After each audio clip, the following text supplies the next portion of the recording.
Talking about information operations, I would assume that means that trying to project Pakistan's point of view in terms of Right. Afghanistan and the Taliban. My counter to that would be that, if our narrative is that we are our objective is to make sure that the Afghanistan soil is not used for terror attacks in Pakistan. And this is not an academic debate. We're seeing it happen every day.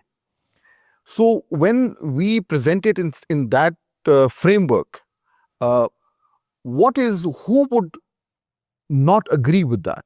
Who would say, no, well, that's okay, let terrorism emanate from Afghanistan? The only question where initially some people might have an objection is Pakistan launching anti-terror, counter-terror attacks inside of Afghanistan.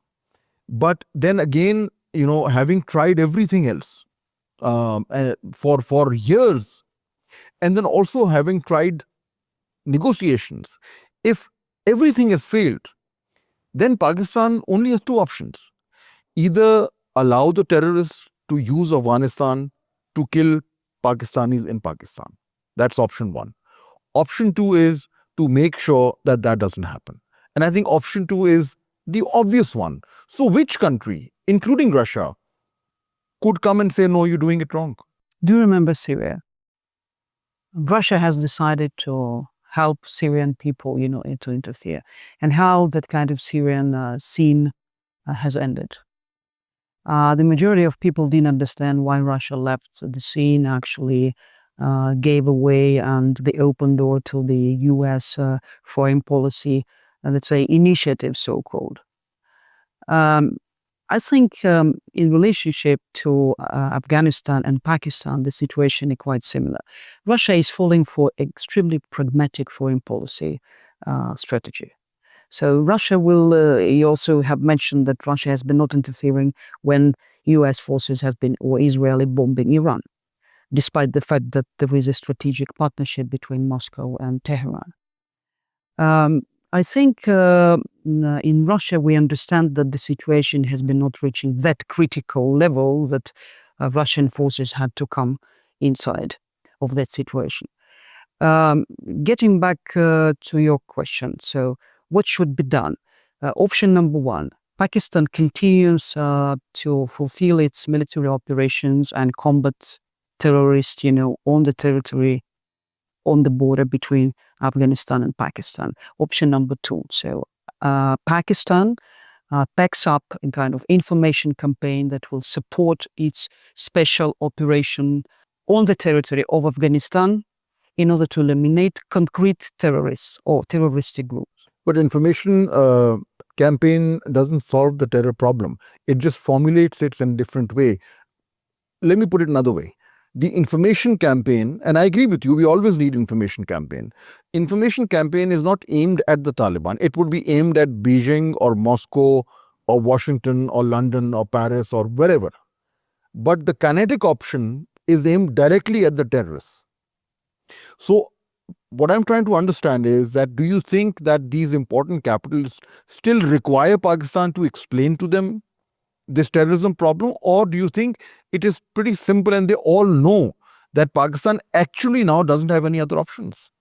Pakistan should not think in a direction of explaining something to anyone. You are not in a position to actually to provide grounding excuses of your actions. You are in a position of delivering the truth. The same way Russia is trying to articulate and to deliver that truth about Ukrainian situation. You have your rights, and you have to stand for those rights, and to clearly and strongly declare that Pakistan is standing against of terrorism, because it's not only our problem. It's everyone's problem, including Paris, London, Washington, Beijing, Moscow, etc. So we're not here to actually to approve ourselves. We're here to invite you, together with Pakistan, to stand with Pakistan in order to combat In fact, the problem. that's my other point, that Afghanistan, or what is happening in Afghanistan right now, is not just Pakistan's problem. I agree with you.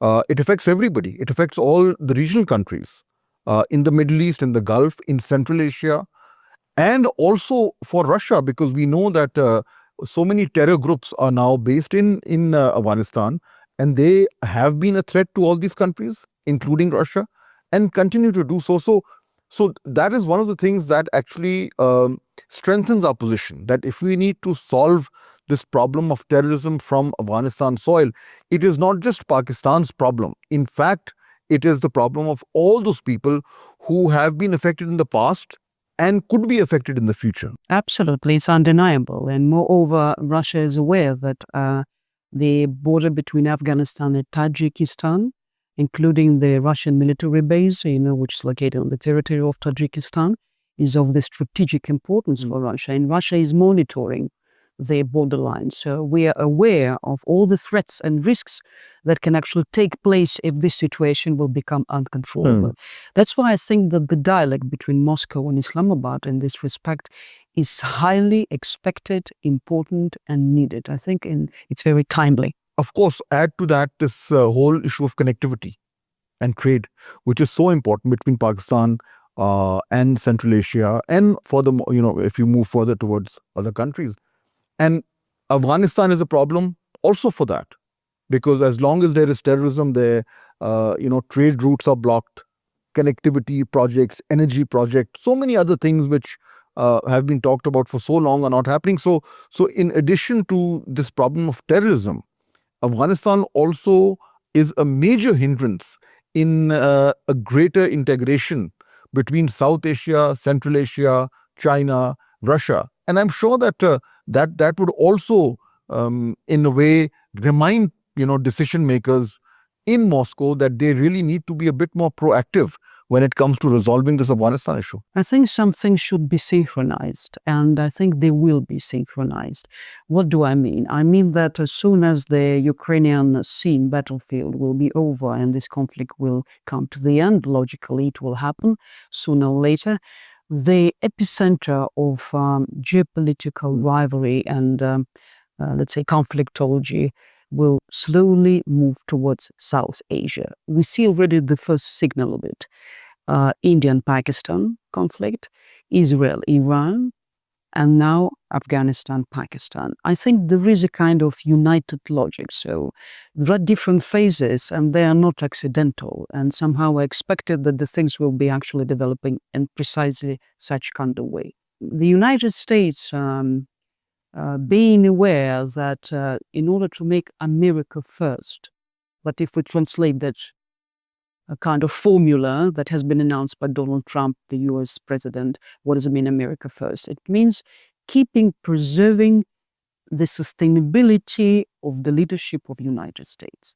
And the United States is clearly understanding that the geopolitical situation is completely changed.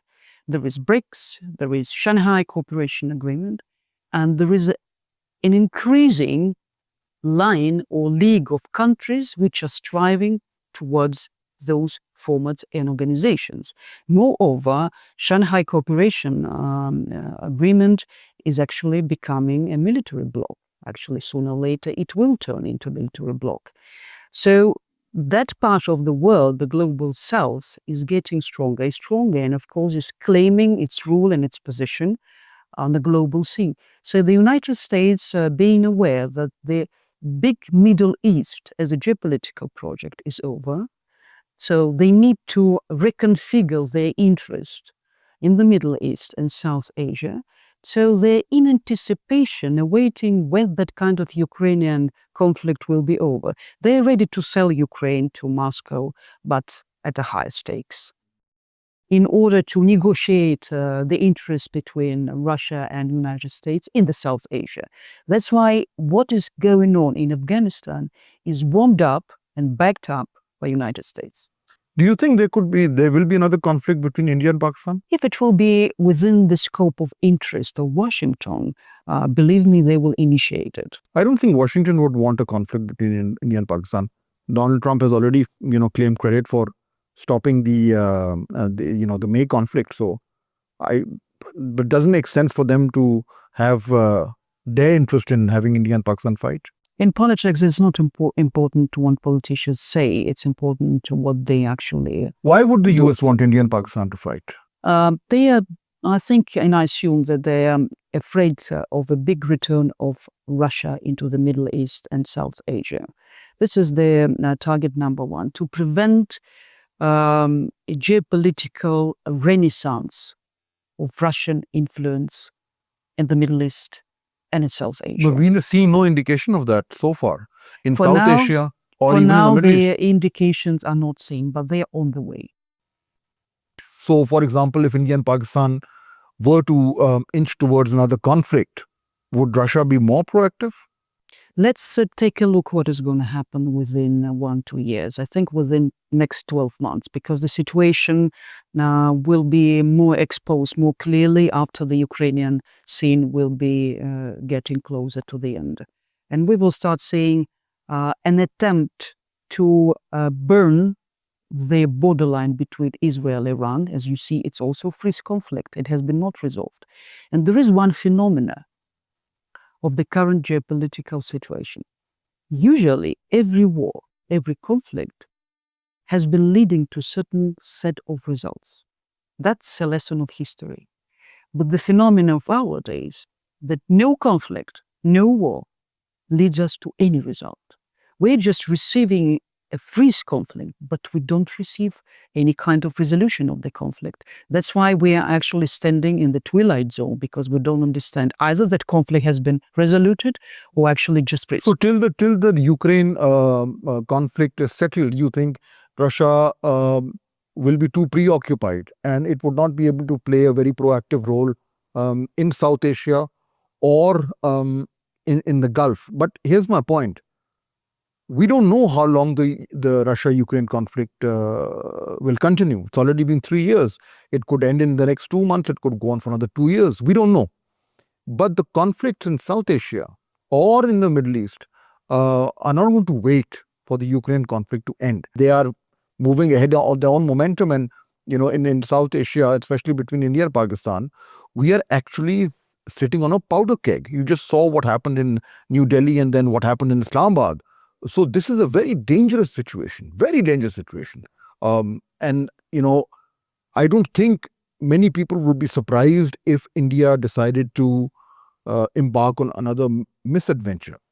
While all this is happening, Russia doesn't seem to be a very important, decisive, major factor right now in South Asia. It depends what you're expecting from the Russian side. I think everyone needs a powerful Russia. Russia that will start economically collapsing is not an interest of any party, especially on the Eurasian space. It's a huge, mightyful entity, which is actually the key platform of the big Eurasia. And it's in everyone's interest within that Eurasian ace that Russia stays strong, economically driven, technologically powerful, and capable to react and to address any kind of risk, threat, and challenge which is coming. But in order to keep that, Russia has to actually preserve its balance. First of all, internal domestic balance. Because every time when our enemies have been succeeding, they were succeeding not to make Russia fall apart after the collapse of Soviet Union from the outside line, but from internal kind of actions. So our target is to keep a balance between our domestic and foreign policy in order to stay as a monochrome fist. This is number one. I think the same advice goes to Pakistan.